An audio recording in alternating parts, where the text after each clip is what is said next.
Wake up, little Isaac, and rub your tired eyes. Go and kiss your mama, we'll be gone a little while.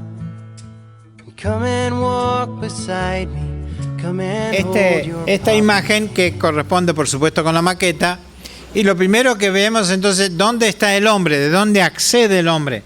Está, no se nota lamentablemente aquí, pero está en la puerta. La puerta de ingreso está en esta punta. El tabernáculo siempre se orientaba hacia el este. Esa es la orientación, y después, al final vamos a apagar las luces, pero bueno, para que se vea mejor. ¿Y dónde está Dios entonces en este esquema? Está atrás. Creo que lo ven, ¿no? ¿Sí? El hombre aquí, Dios atrás. Entonces, sí, el tabernáculo lo que hace Dios es decir, ¿cómo el hombre puede acercarse a mí? ¿Sí? ¿Y cómo será? Será con una línea recta, desde la entrada hasta lo que llamaríamos el fondo. Dios estará en el lugar santísimo, que ya dentro de un poquito ya vamos a descubrir para ver dónde es ese lugar santísimo. Y habrá entonces 4 pasos para llegar a Dios. Pasando la puerta de ingreso, es el primer objeto que encontramos, es justamente, y me voy a correr para que lo podamos ver, justamente lo primero que vamos a estar viendo es el altar del sacrificio. Vamos a ver la razón por la cual este es el primer objeto que está, ni bien se entra por esa cortina. El segundo objeto que tenemos es llamado el lavacro, y esto contiene agua, tanto arriba como abajo, porque tiene que ver con lavar las manos y los pies, y está ubicado en el centro prácticamente de todo el patio. Y finalmente lo que vamos a tener es el lugar santo acá y el lugar santísimo. Dios estará instalado aquí, el arca del pacto estará aquí, y el acceso a Dios entonces es desde allá. Primero altar del sacrificio, lavacro, lugar santo, lugar santísimo. 4 pasos entonces para llegar a Dios. Ahora, tenemos que ver un punto más antes de entrar específicamente en el tabernáculo en sí. Todo el libro del Éxodo es la transición entre el imperio de Egipto al imperio de Dios. Éxodo significa salir de. Bueno, se sale de Egipto y se entra en el imperio de Dios. En realidad nosotros como cristianos también, porque Colosenses dice, el cual nos ha librado de la potestad de las tinieblas y trasladado al reino de su amado Hijo. Esa es la transición que revela el libro del Éxodo. Ahora, el pueblo tendrá que aprender una nueva manera de ser conducido. Hasta ahí, bajo la esclavitud en Egipto, estaba el faraón que daba las órdenes y todos los demás. Ellos simplemente tenían que obedecer. Pero como salen de Egipto, no tendrán más los faraones para guiarlos, ni siquiera sus capataces. Es más, ni siquiera Moisés. Porque Moisés también está a la merced de la orden de Dios. ¿Cómo serán guiados entonces? Me acompañan en esta lectura en Éxodo 13, 20, 21 y 22. Y leo. Y partieron de Sucot, si quieren lo buscan en las Escrituras, Éxodo 13, 20 a 22. Y partieron de Sucot y acamparon en Etam a la entrada del desierto. Todavía no han salido de Egipto. Y Jehová iba delante de ellos de día en una columna de nube para guiarlos por el camino, y de noche en una columna de fuego para alumbrarles, a fin de que anduviesen de día y de noche. Nunca se apartó de delante del pueblo la columna de nube de día, ni de noche la columna de fuego. Ahora, qué cosa curiosa, ¿cómo uno es guiado por una nube? Encima son 2 millones de personas, no es 4 o 5, sino es una masa de gente. Y en realidad como digo, están todos mirando que Moisés les diga dónde van. Y Moisés no sabe. Quiere llegar al monte Sinaí en esta instancia, pero cómo ir, también podría haber ido un camino directo a Canaán, que significaba un viaje de 15 días. Pero la Biblia dice, no por el camino de los filisteos, porque se van a encontrar con la guerra. Así que entonces, ¿qué camino tomamos? Y vamos a ser guiados por esto. Ahora, ¿cómo uno? Moisés no se paró y dijo, bueno, ahora va a venir una nube y la vamos a seguir. No, porque él tampoco sabía. Entonces, lo que yo me imagino es que estaban todos ahí, esperando ver cómo iban a seguir, y de golpe ven que hay una nube distinta a todas las demás, porque, ¿se acuerdan que les dije que el campamento tenía cuántos kilómetros de diámetro? 20. Se dan cuenta que hay una nube que los está cubriendo justo, porque les daba sombra. Y les llamó la atención, fíjense que la nube, miraban ellos, está acá, pero no está allá. Y a nosotros nos da sombra y estamos perfectos, no nos molesta el sol. Pero después vieron que bajaba como del centro, como una columna, dice acá. Muy curiosa la conformación entonces de esta nube. A tal punto que cuando empezó a moverse esa nube, claro, todos querían estar en la sombra, empezaron a moverse. Y cuando se detenía, ellos paraban. Y después de golpe empezaba a moverse para allá, todos se van para allá. Y así. Y cuando se hizo de noche, ahí también estaba, pero en la forma de una llama de fuego. ¡Qué sorprendente! Entonces les alumbraba de noche y les daba sombra de día. Así que ellos aprendieron a que la nube era lo que los guiaba. Dios los guiaba a través de una nube. Ahora, uno dice, pero ¿y cómo sería este tema de la nube? ¿Cómo se manejaba? ¿Cómo sabían ellos que si se detenía o no? Vamos al libro de la cita, la tenemos en Números, capítulo 9, y vamos a leer varios versículos allí. Si tienen sus Biblias, la pueden buscar, versículo 15. Números 9, 15. El día que el tabernáculo fue erigido, la nube cubrió el tabernáculo sobre la tienda del testimonio, y a la tarde había sobre el tabernáculo como una apariencia de fuego hasta la mañana. Esto ya es cuando se construye el tabernáculo, pero de entrada nomás empieza a funcionar esto.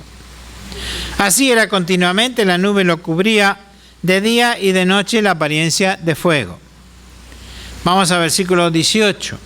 Al mandato de Jehová los hijos de Israel partían, y al mandato de Jehová acampaban. Todos los días que la nube estaba sobre el tabernáculo permanecían acampados. Cuando la nube se detenía sobre el tabernáculo muchos días, entonces los hijos de Israel guardaban la ordenanza de Jehová y no partían. Y cuando la nube estaba sobre el tabernáculo pocos días, al mandato de Jehová acampaban y al mandato de Jehová partían. Así que todos están atentos, todos están acampados y están todos observando a ver la nube cuando se mueve. Se mueve la nube, ellos se mueven. Van avanzando, se detiene la nube, ellos se detienen. Y cuando la nube se detenía, versículo 21, desde la tarde hasta la mañana, o cuando a la mañana la nube se levantaba, ellos partían. O si había estado un día y a la noche la nube se levantaba, entonces partían. O si 2 días, o un mes, o un año, mientras la nube se detenía sobre el tabernáculo, permaneciendo sobre él, los hijos de Israel seguían acampados, no se movían, mas cuando ella se alzaba, ellos partían. Increíble la dinámica que se generó con esto, porque todos están dependiendo de si se mueve o no la nube. Y no dice acá que, bueno, acampaban ellos y ya sabían que, bueno, 15 días por lo menos estamos acá, no. Encima, vayamos a pensar en 2 millones de personas que están con sus carpas, con sus animales, con los parientes, con los niños, en fin, todos ahí, y están, digamos, marchando todos, ¿no? Porque la nube se mueve y vamos caminando. Y después, claro, se detiene la nube, hay parar todo.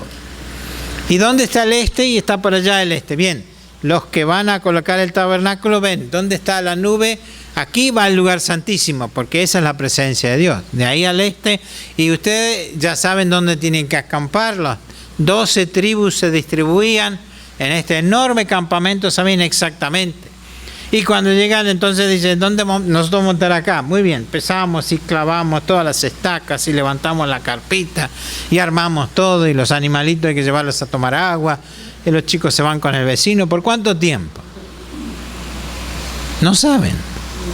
Dice que puede ser un día, 2 días, un mes, un año. Y amanece y se mueve la nube. A juntar todo, nos vamos. ¿Dónde están los chicos? Trae los animales. A ver, vení, nos vamos. ¿Por qué? Porque se movió la nube. Y dice inclusive que podía ser, si habían estado un día y a la noche la nube se levantaba. ¿Se imaginan ustedes a las 3 de la mañana? Todos durmiendo pacíficamente. Se movió la nube. Se movió la nube. Vamos a juntar todo, pero están durmiendo. O al mediodía la señora termina de preparar un hermoso guisacho ahí, espectacular. Se mueve la nube. Pero la comida está lista, no sé, tenemos que irnos.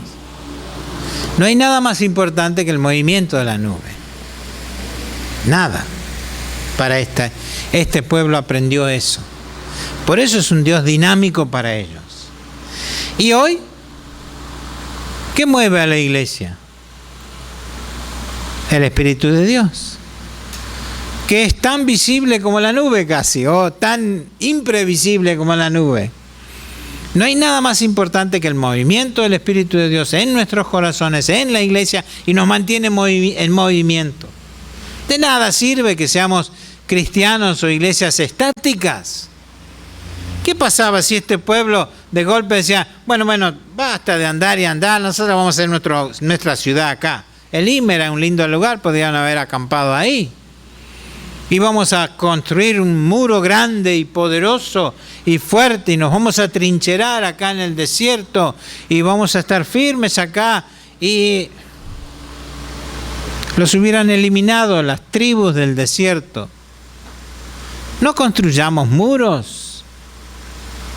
Somos un pueblo peregrino sobre esta tierra. Y muchas veces lo que más estamos trabajando es sobre los muros, antes de buscar realmente las almas, o antes de seguir realmente a este Dios tan dinámico, que este pueblo eso aprendió de entrada nomás. Por eso el tabernáculo es importante, porque nos muestra la inmensa dinámica de Dios sobre la tierra. Y de allí que entonces este tabernáculo era tan fácil de armar y desarmar. Por eso había 8,000 y pico que hacían solo eso, porque enseguida se movían. Tal vez tengamos tiempo sobre las charlas de explicar un poquito 2 o 3 cosas de cómo se hacía este movimiento. Pero la lección que tenemos nosotros es, de entrada nomás, antes de entrar a considerar los detalles de este tabernáculo, era el lugar de un Dios sumamente dinámico. Hoy también Dios tiene el mismo dinamismo, y nosotros, cual el pueblo de Israel, somos peregrinos y advenedizos, dice la palabra de Dios. Y debemos estar permanentemente avanzando en esta gesta que tenemos de andar sobre esta tierra. El primer elemento que quiero mirar entonces del tabernáculo en sí, justamente es el atrio o patio. La palabra de Dios lo llama atrio. Y tenemos la cita allí en Éxodo 38. Y lo miramos. Esto es simplemente para que ustedes tengan las citas, no lo vamos a leer todo porque es muy extenso. Del 9 al 20. Y dice así: hizo asimismo el atrio del lado sur al mediodía. Las cortinas del atrio eran de 100 codos de lino torcido. Ese es el largo total entonces de este atrio. Las cortinas de lino son las blancas que ustedes ven allí. Y del lado norte, cortinas de 100 codos. El otro lado también tiene exactamente lo mismo. Y si vamos al versículo 12, del lado del occidente, cortinas de 50 codos. Es el frente y el contrafuente tienen 50, son 100, 100, 50 y 50. Es entonces el rectángulo, que es lo que nosotros tenemos ilustrado allí. Todo está cerrado por estas cortinas con sus columnas, bases. No vamos a entrar en el detalle, pero ahí está representado en la maqueta. Pero el 18 dice: la cortina de la entrada del atrio era de obra de recamador de azul, púrpura, carmesí y lino torcido. Especialmente los 3 primeros son colores que vamos a ver en todo el tabernáculo y después lo vamos a ver ilustrado. Era de 20 codos de longitud, lo cual significa que la puerta de entrada, que ustedes ven aquí también, ¿sí?, esta tiene 9 metros de ancho, que es lo que, por supuesto, tenemos aquí en la maqueta en sí. Así que la puerta, en un sentido de salvación, es bien ancha en este caso, aunque después la palabra de Dios dice que angosta es la puerta para llegar al Señor. Pero aquí era bien amplia y su altura de 5 codos, lo mismo que las cortinas del atrio. Como las medidas vienen en codos, lo que vamos a hacer a continuación es explicar qué son esas medidas para que las podamos entender bien. El codo, entonces, es la medida que hay de la punta de los dedos hasta el codo en sí, y son más o menos 45 centímetros. La otra medida que vamos a encontrar en las Escrituras es el palmo grande, que es este, que son 22,5 centímetros. Y entonces, un codo está compuesto por 2 palmos grandes, ¿sí?, aproximadamente. La tercera medida es el palmo chico, o sea, más o menos 7,5 centímetros. Son las 3 medidas que ustedes van a encontrar en todas las Escrituras, y es bueno saber cómo se relacionan. Y son 3 palmos chicos hacen un palmo grande, 2 palmos grandes hacen un codo. Ahora, para que entendamos la razón de ser de estas medidas, dónde sale el codo y por qué se usa esta medida, lo voy a hacer con un ejemplo. Si tomamos esta silla y digo la distancia que hay entre el lugar donde nos sentamos y el piso, ¿qué altura tiene? Descubro que tiene un codo. ¿Por qué? Porque esta distancia que nosotros tenemos aquí tiene un codo. Así que todo asiento que sea cómodo tiene que tener un codo. El problema está cuando hacemos la silla para el jardín de infantes. ¿Qué tenemos que medir entonces? El codito. Vamos un chico y ya va de acá. Y esa es la medida de la sillita que él tiene que tener. ¿Está? Ahora, si le hacemos a Goliat,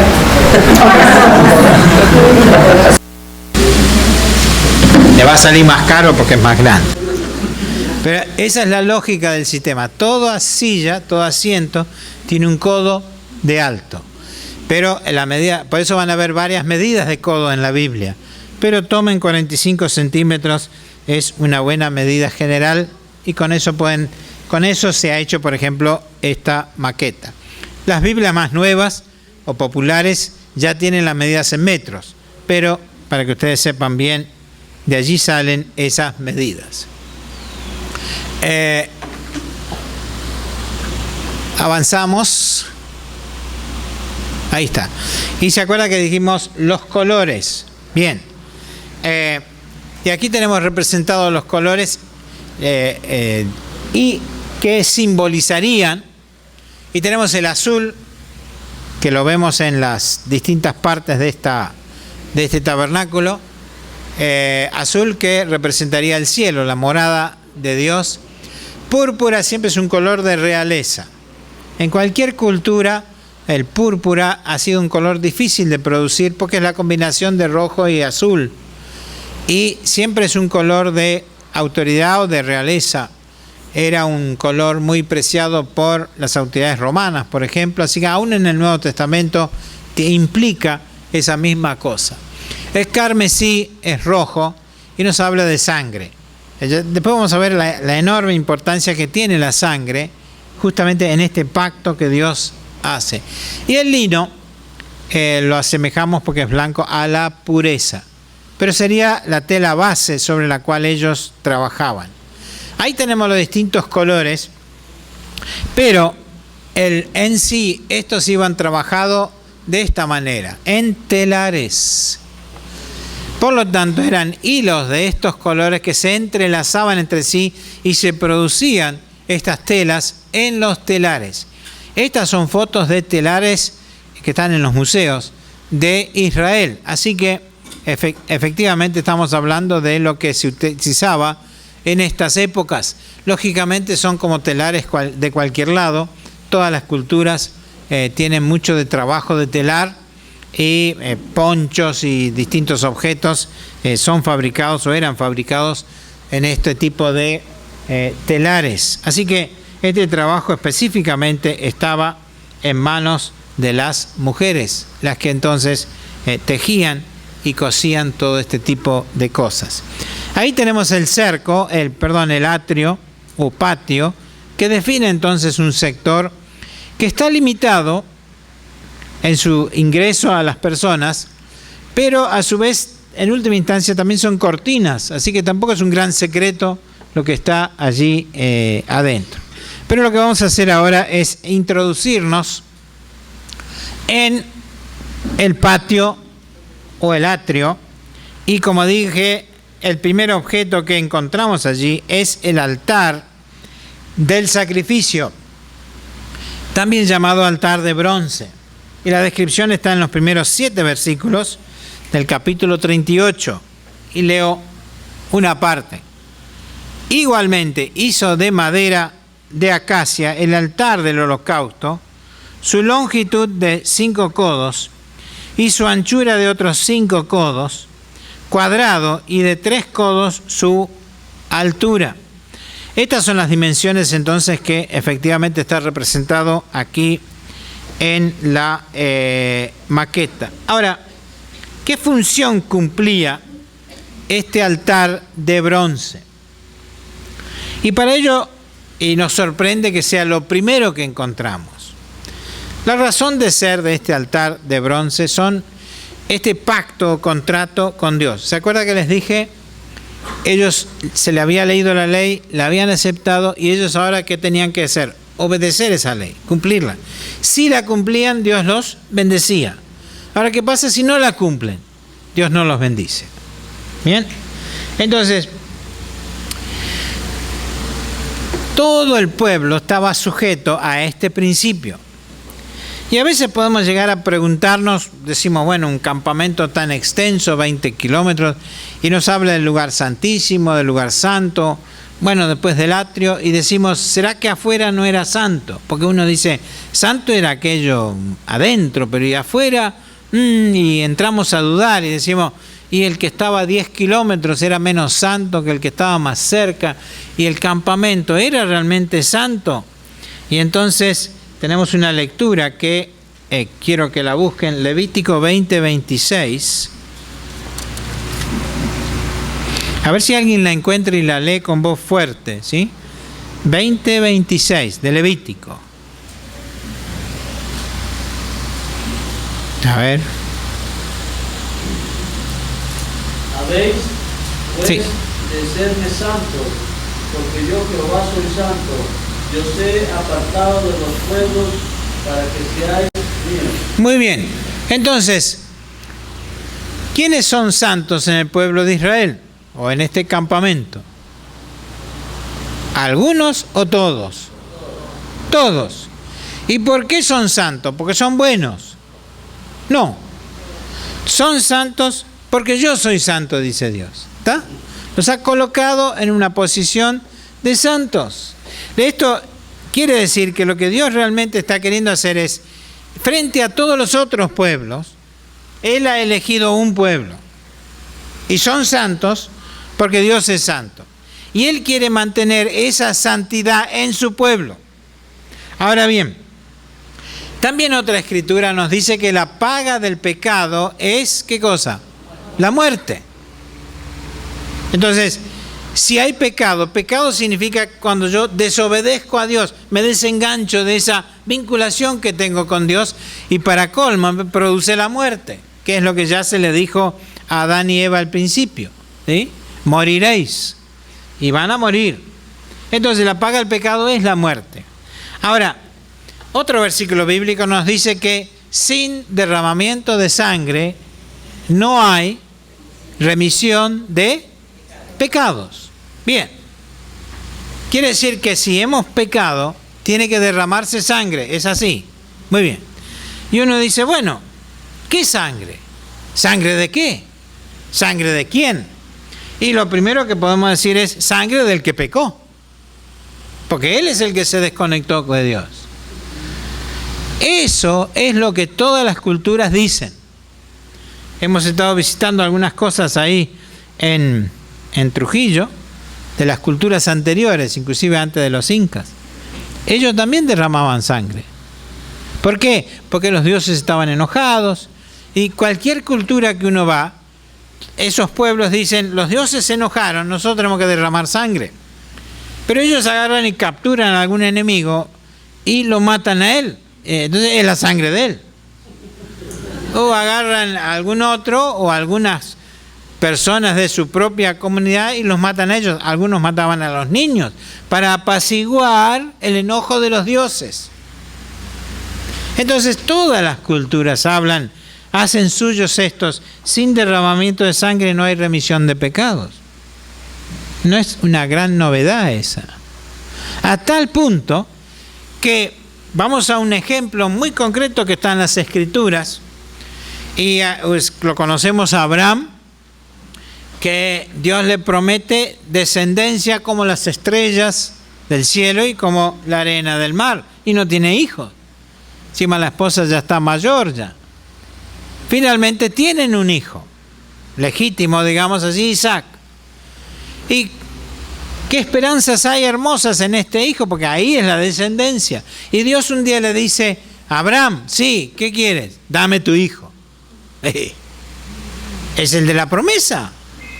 ¿Qué esperanza tendremos de continuidad? Abraham podría haber cuestionado a Dios, pero sorprendentemente las Escrituras no dicen nada de eso. Abraham toma a su hijo y le dice, pará, Abraham, ¿lo vas a matar? Y Dios lo pidió, porque era la cultura. Ahí Abraham siente que no es nada nuevo lo que le pide Dios. Y él tiene fe también en que Dios, bueno, de alguna manera va a cumplir, pero él está dispuesto a cumplir esto. Y claro, el hijo es el que empieza a preocuparse, porque dice, tenemos la leña, tenemos el fuego, tenemos todas las cosas. Pero dice, yo no veo una cosa fundamental acá. ¿Qué vamos a sacrificar? Ya veremos. Dios va a proveer algo. Yo no sé si el hijo sospechaba o no, pero bueno, vamos. Claro, cuando llegan ahí y dicen que Isaac tampoco era un niño de 8 años, era un joven bastante grande ya. Construyen, arman todo, qué sé yo, prepara la leña, prepara el fuego, y bueno, lo empieza a atar a él. Va a sacrificar un ser humano. No cualquier ser humano, no es un enemigo que va a sacrificar, a su hijo. Y lo pone sobre la leña. Y levanta el cuchillo. Dios lo para. Nunca en todas las Escrituras, nunca en la relación entre Dios y el hombre, Dios pedirá un sacrificio humano. No se derramará una gota de sangre humana en todo lo que vemos de las Escrituras. Ese es Dios. Y esa es la enorme diferencia con cualquier otro pueblo, con cualquier otra cultura, de cualquier tiempo. Ese es nuestro Dios. Y no hay otro, como dice también la palabra de Dios. ¿Por qué? Porque tiene esto. Y hay cosas de Dios que son invariantes, que no varían. Por eso es fascinante estudiar el Antiguo Testamento, porque no varía eso. Lo que Jesús hace es cumplir todo eso. Y también será un padre y un hijo. Pero en el caso de Jesús, no habrá sustituto. Él sí va a morir. ¿Y por quién muere? Por ti y por mí.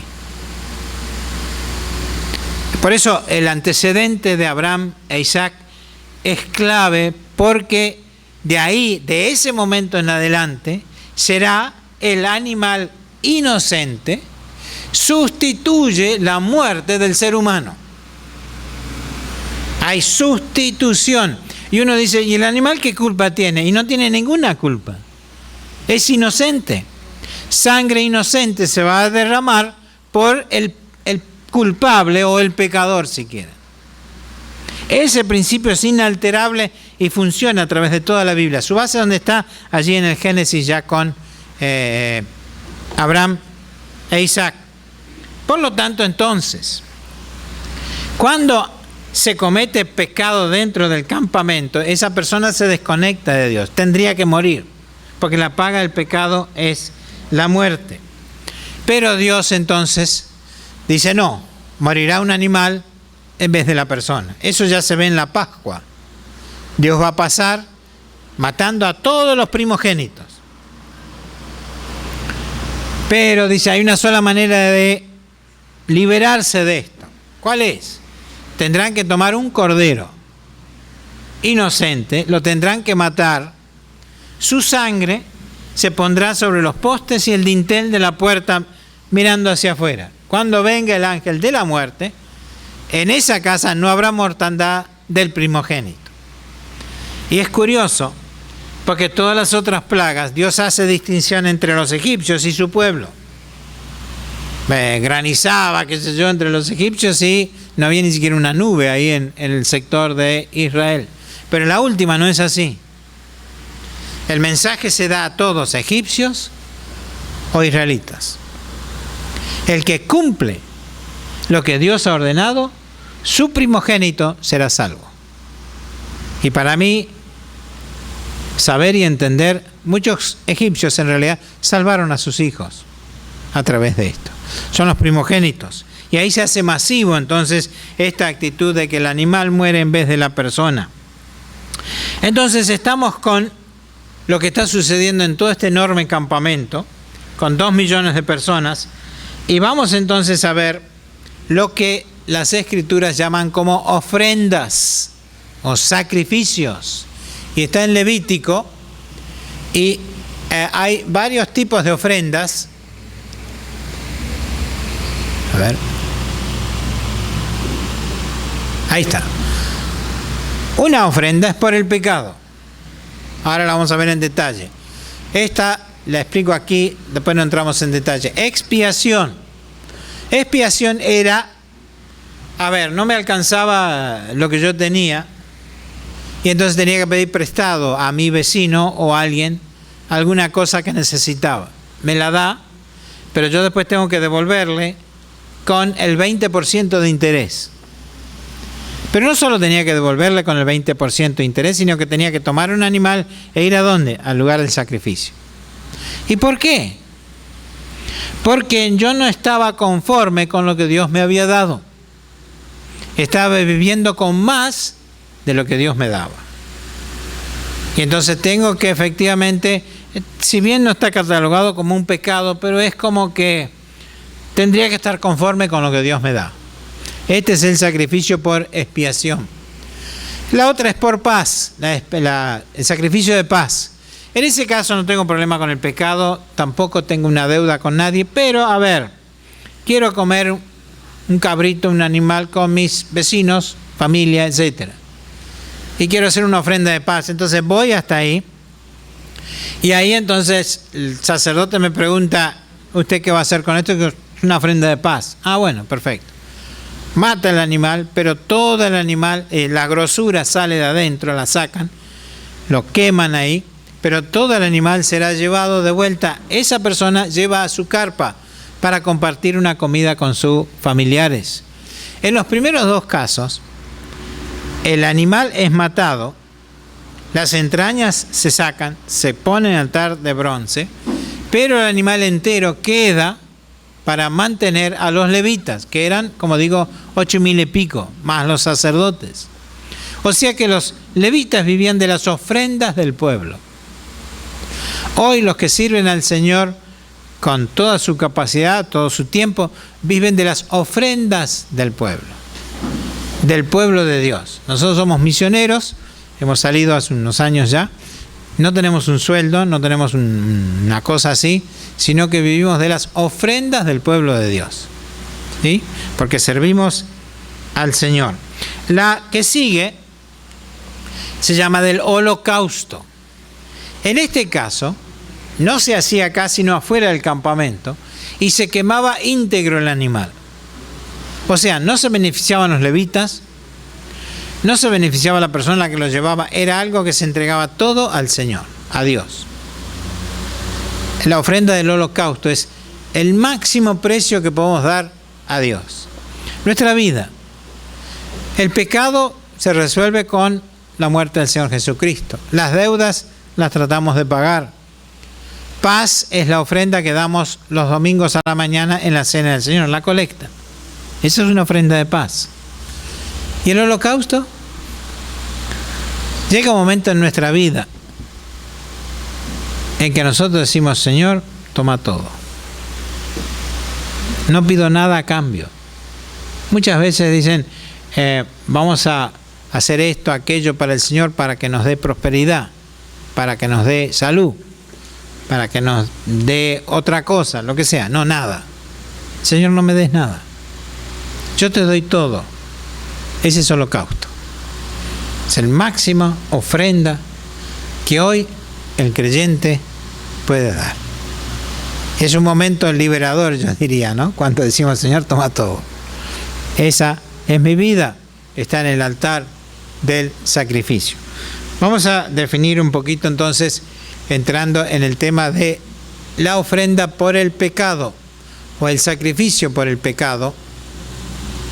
Ahí está. Y para ello, por favor, me acompañan a Levítico 4. Levítico 4.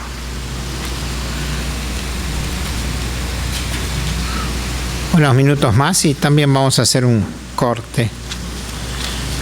Levítico 4.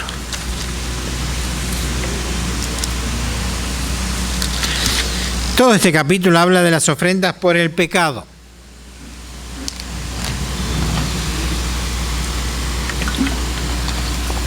Y dice así: habló Jehová a Moisés diciendo, habla a los hijos de Israel y diles, cuando alguna persona pecare por yerro, por equivocación, en alguno de los mandamientos de Jehová sobre cosas que no se han de hacer, e hiciera alguna de ellas. ¿Está claro?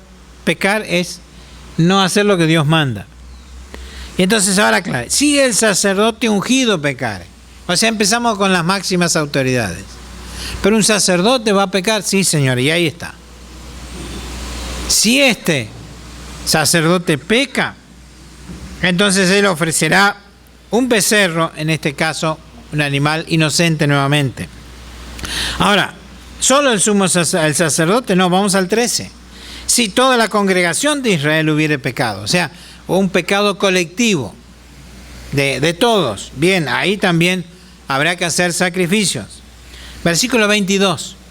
Cuando pecare un jefe o hiciere yerro, entonces él también traerá. Así que tenemos, los sacerdotes tienen que expiar sus pecados. Si hay una falla generalizada, también todo el pueblo. Si un jefe se equivoca, un jefe civil, él también tendrá que traer su sacrificio. Y vamos al 27. Si alguna persona del pueblo pecare, una persona del pueblo, hombre o mujer, no importa, todos están bajo esta condenación si es que pecan. Eso significa entonces que de los 2 millones de personas de cierta edad para arriba, porque Dios no inculpa de pecado a los de cierta edad para abajo, eso lo vemos y en general se considera hasta los 20 o hasta los 30, en el caso del Antiguo Testamento. Pero una persona mayor, que es, digamos, de responsabilidad, hombre o mujer, de entre los 2 millones de personas, deberá entonces cumplir con el requisito que Dios ha dado. Eso implica que deberá entonces la persona tomar un animal inocente y tiene que tener 3 características. Tiene que ser de 1 año, tiene que ser macho y sin defecto. ¿Sí? Esas 3 características tiene que tener el animal. Y se irá caminando entonces desde su carpa y llevará ese animal atado. ¿Hasta dónde? Hasta el altar del sacrificio. Ahora, yo a veces hago la imaginación de, bueno, una persona, un muchacho en la carpa, la casa, ha cometido una transgresión y le dice: Padre, no sé cómo explicarle, pero he cometido un pecado. Bueno. Ya sabe, hijo, tiene que agarrar el animalito macho, sin defecto, de 1 año, y lo tiene que llevar allá. Bueno, ata el animal y empieza a caminar. Claro. Nadie saca a pasear en corriente. Y todos ven que está pagando. Y la vecina, que es muy curiosa, llega por la carpa y dice: es muy evidente el pecado, muy evidente. Pero claro, él va caminando y rápidamente aparece otro: ¿qué tal, vecina? ¿Cómo le va? Y bueno, estamos todos en el parque. Otro también. Y se suma él, y se suma otro, y se suman 10, se suman 20, y son 200 acá. Hombres, mujeres, adultos, que han venido a pagar su pecado. Pero tiene un costo muy alto. ¿Por qué? Porque ese muchacho después volvió a su casa y dijo: bueno, ya no tengo más problemas con el pecado, qué hermoso, dice el padre. Muy bien. Y al otro 2 o 3 días viene el otro y dice: el padre, sabe una cosa, no es un problema, pero yo cometí una transgresión. Bueno, hijo, ya sabe, tiene que llevar el animal al lugar del sacrificio. También que tiene que ser 1 año, macho. Ahora, esos son los animales que ellos necesitan para procrear y tener sus animales. Y la riqueza no está medida en plata en aquel entonces, sino en los animales que tienen. Entonces ese hijo se va nuevamente y hace el sacrificio y vuelve. Y a la otra semana el tercer hijo dice: padre, discúlpeme, pero... Y bueno, hijo, ya sabe. Entonces dice: mire, muchachos, lo voy a reunir a todos ustedes. Vamos a aclarar una cosa. Si ustedes siguen así, nos vamos a quedar sin animales. Porque estamos llevando lo mejorcito que tenemos para procrear. ¿Sí? Cuesta el pecado y se paga caro el pecado. Ellos tenían eso muy claro, porque lo vivían en carne propia. Por eso para los judíos el tema del pecado es una cosa tan fuerte que inclusive es así efectiva hasta el día de hoy. Y una cosa importante entonces, ya entrando en qué sucedía una vez que llegaban ahí y finalmente habían entrado, porque había que esperar un montón ahí hasta que terminen con los sacrificios. Entonces, lógicamente venía con el animal entrando, en las velas que está bien, el sacerdote que ¿ese animal para qué? Y para la ofrenda del pecado. Bueno, ahí tiene el cuchillo, mátelo. O sea, la persona mataba a su animal, no el sacerdote. Porque ni peca, pero antes de hacerlo, tiene que hacer lo que vemos ahí. Ponerle las manos encima y él transfiere su pecado al animal. El pecado de la persona ha pasado al animal. Y entonces sí, ya el animal está cargado de pecado. Él toma el cuchillo y lo pasa a degüello, le corta el cogote. Cae el animal muerto. La sangre se derrama ahí. Entonces el sacerdote se hace cargo, abre el animal, saca las entrañas, las grasas. Eso es colocado en el altar del sacrificio. Hay brasas, fuego, se empieza a consumir eso. ¿Sí? Ahora bien, ese es uno. Y entonces, una vez hecho eso, la persona sale ya libre de pecado. Su pecado ha sido transferido, el cordero inocente ha recibido toda la carga del pecado y entonces puede retirarse. Pero ya viene otro, y viene otro. Y aquí permanentemente, entonces, ¿qué hay? Fuego que sube con todo el humo grasoso El fuego nunca se apagaba ahí, era permanente, se quemaba eso. Pero además imaginémonos cientos de sacrificios ahí en ese lugar. Todo el piso se llena de sangre, todo, sangre vieja, sangre nueva, todo ahí en la maqueta está muy lindo y muy limpito, nada que ver, era un lugar espantoso y terrible, con un olor a grasa que se está quemando, que es terrible, un lugar feo. Nadie quería ir ahí. Y uno dice, ¿por qué? ¿Por qué tan cerca de la hermosa presencia de Dios, que es todo oro, tenemos este lugar tan espantoso? Encima es lo primero que tengo que ver, porque en la santidad de Dios el pecado no puede entrar. Y el pecado viene y es frenado aquí en el altar del sacrificio. Por lo tanto, la aplicación para terminar esta parte es, aquí tenemos la persona, el ser humano, trayendo el cordero inocente, que pagará el precio. Ese animal va a morir y su sangre será derramada. Y será entonces, como digo, llevado ciertas partes al altar del sacrificio, al altar de bronce. Ahora bien, andando el tiempo, está Juan el Bautista bautizando. ¿Y quién se aparece? Jesús. Y Juan el Bautista dice, he aquí el Cordero de Dios que quita el pecado del mundo. ¿Qué está diciendo entonces Juan? Este es el Cordero inocente. ¿Y fue inocente Jesús? No fue concebido en pecado, no hizo pecado. Pero ¿qué pasó?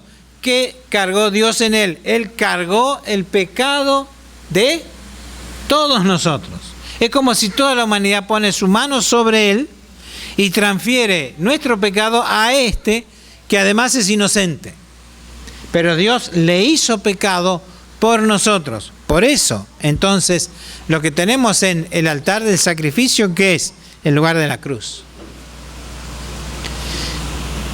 Todo israelita llegaba tarde o temprano al lugar del sacrificio, porque dice que todos pecaron y están destituidos de la gloria de Dios. No hay justo ni aún uno. Y no lo había en el pueblo. Así que tarde o temprano llegaban allí y debían purgar sus pecados. Pero hay un mensaje más grande todavía, más abarcativo. Tarde o temprano toda la raza humana llegará a ese lugar. Si llegan temprano, se encuentran con la cruz de Cristo, que ha pagado su culpa, su pecado, ha derramado su sangre y permite que, como creyentes, podamos avanzar, que es lo que vamos a hacer después en la otra sesión. Pero si llegas tarde, no está la cruz de Cristo. Está el fuego que no se apaga nunca. Y la Biblia dice que el gusano no muere tampoco. Ese lugar es el infierno.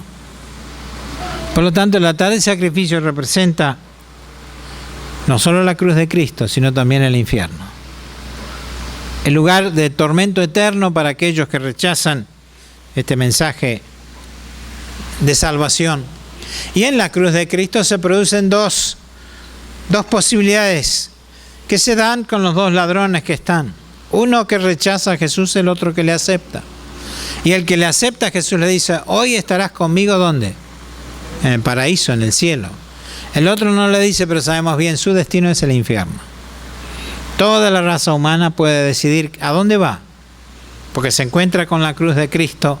Nosotros, gracias a Dios, vamos rumbo a la patria celestial. Y aquí tenemos entonces esa presentación de la cruz de Cristo y esos versículos que son tan importantes que Jesús le dijo a Nicodemo, así como Moisés levantó la serpiente en el desierto, así es necesario que el Hijo del Hombre sea levantado, porque de tal manera amó Dios al mundo que ha dado a su Hijo unigénito, para que todo aquel que en él cree no se pierda, mas tenga vida eterna. La sangre del Cordero quita el pecado del mundo. Esa sangre que está ahí cubriendo como si fuera un mapamundi, porque es todo el mundo.